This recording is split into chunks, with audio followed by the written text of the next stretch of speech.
If you want to start an argument right now, bring up the southern border. On one side, you have Donald Trump and American politicians demanding we use the U.S. military to wipe the cartels off the map.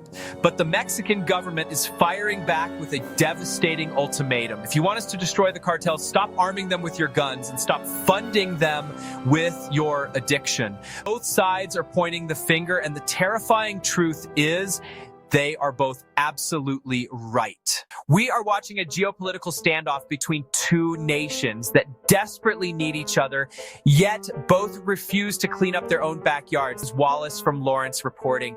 Today, we are stripping away the political talking points to look at the raw economics of the border crisis. We are breaking down the U.S. war on cartels, the Iron River of American guns flowing south, and the untreated addiction crisis that funds the entire bloodbath. Let's start with the American argument, because the numbers are catastrophic. Over the last decade, the United States has faced the deadliest drug epidemic in its history.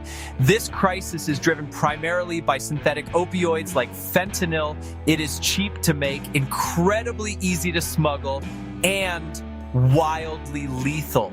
It is killing tens of thousands of Americans every single year. From the U.S. perspective, this is no longer just a criminal justice issue.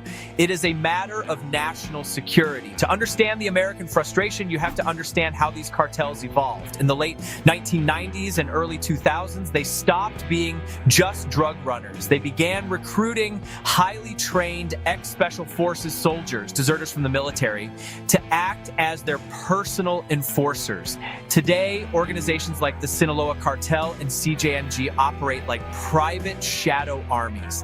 They don't just bribe local police, they outgun them. They deploy armored convoys, weaponized drones, and sophisticated communication networks to protect their product. From the U.S. perspective, dealing with an army requires a military response. So the U.S. political solution is blunt force. Close the border, declare the cartels terrorist organizations, and if necessary, use U.S. military assets to bomb cartel labs or launch surgical strikes on their leadership. The logic is simple. Cut the head off the snake, the poison stops flowing north. The United States demands that Mexico do whatever it takes to crush the supply. But when Mexico looks back across the border, they don't see an ally. They see the exact country that is giving the cartels the power to fight back.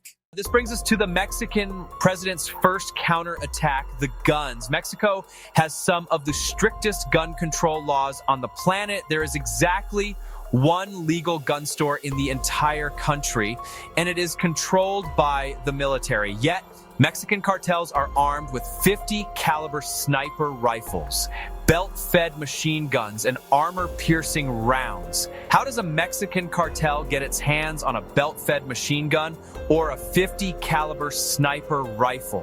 Through a devastatingly simple logistics network known as the Iron River.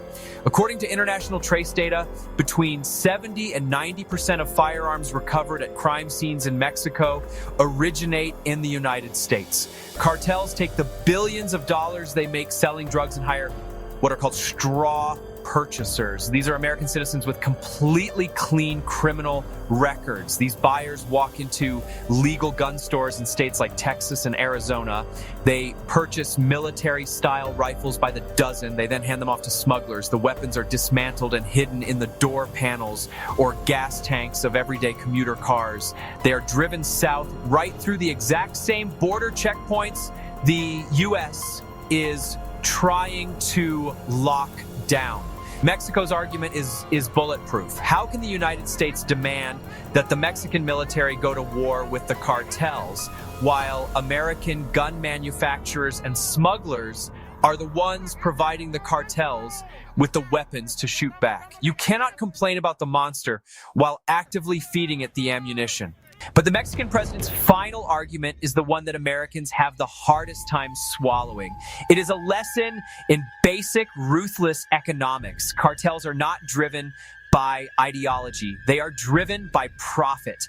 And the United States is the single largest consumer of illicit drugs on planet Earth. It comes down to staggering, almost incomprehensible profit margins. Fentanyl isn't grown in a field like marijuana or cocaine. It is cooked in a lab using cheap precursor chemicals.